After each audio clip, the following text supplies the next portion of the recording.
Police state. Police state, Ryan. Police state. 4th of July. Here's our video. M16s.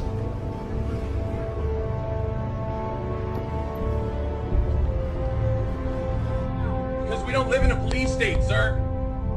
Martial law has not been established. November 1st could be a very, very, well, iffy kind of a day. And I'm not just talking about what many in the Catholic Church view as All Saints Day. This could be all hell breaks loose. The door, sir. He's got his hand up. You're going to kick my door. You kicked my door down. You kicked my door down. Get on the ground. You kicked my door down. Yes, we did. Get on the ground. No, you have no right to be in here. You have no right to be in here. You have no right to be here. You don't. You have no right to be in here. Do not touch her. You are assaulting her.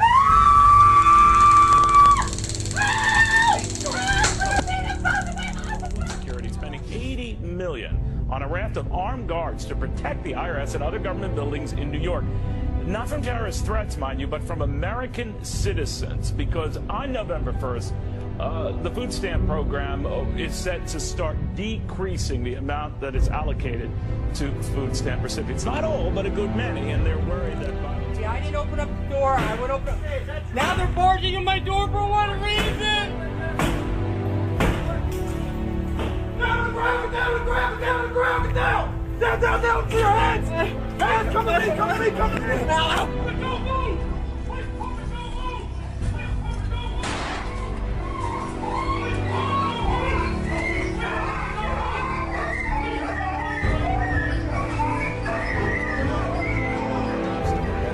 Chase Bank limits cash withdrawals, bans international wire transfers. Martial law take effect across the country. More importantly, will people just accept it entirely out of fear? It was never meant that we would have this gigantic police force from the federal government. I mean, we had martial law up there. FBI and all these agents coming in, closing things down, going to people's houses. I think it can very well come to that based on the things that are happening in the news, and we're seeing, you know, the collapse of our economy, so many different things happening. I have spoken with one federal agent, and the information succinctly boiled down is this.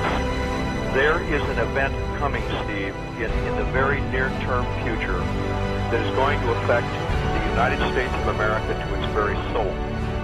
That what is being planned, as you and I are on the air tonight, and what has been coming together into that old term, the perfect storm, is literally brewing right over our heads.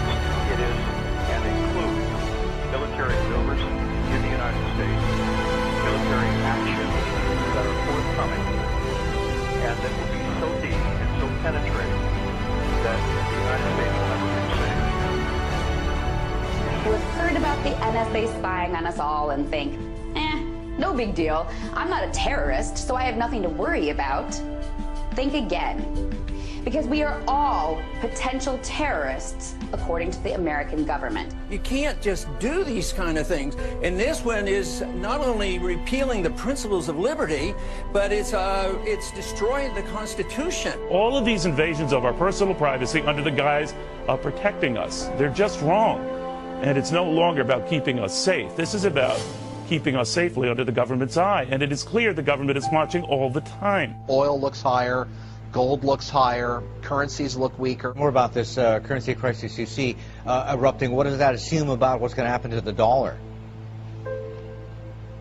Well, it assumes that the dollar will utterly get destroyed and become virtually worthless. I don't know how that inevitably resolves itself.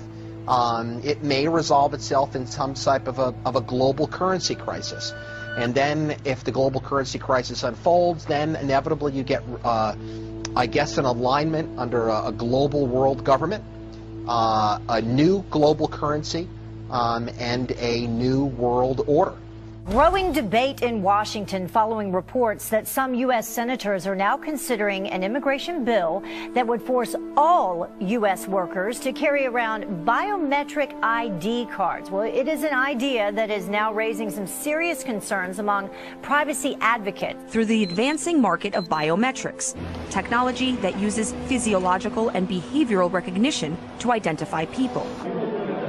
A system touted as a national security necessity is being used to build a database where the biometric identity of millions of Americans will be gathered and stored. We really need to attack this in a comprehensive kind of way, not some knee-jerk reaction like sticking something in someone's finger to verify who they are and whether or not they can be employed in this country.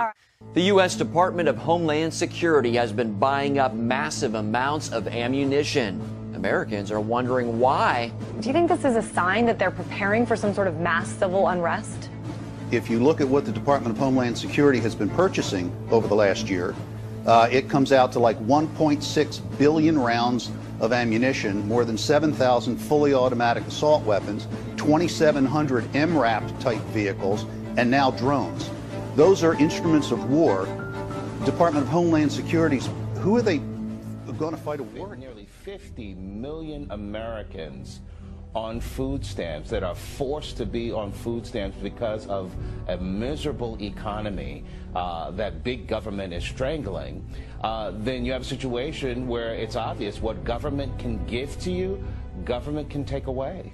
And we have a crisis within our country right now when you have the 50 million people, nearly the entire West Coast, 3 states on the West Coast of the United States, on food stamps. That's the real outrage, and that's the real crisis. To say nothing of about 100 million Americans who get some sort of food USDA orders states to withhold electronic food stamps. Now, we've seen the riots and the storming of Walmarts and so forth go on in recent days, and that's just a brief preview of things that could come if the food stamp situation Considering gets the fact that a 2-hour glitch in the EBT system led to many riots and looting. I participate in assisting the feds coming into states and going into homes and taking everybody's gun away. And I said I would not be a part of something like that. And I said one of the reasons is I wouldn't want to get shot, because the American people are only going to put up with so much before they push back.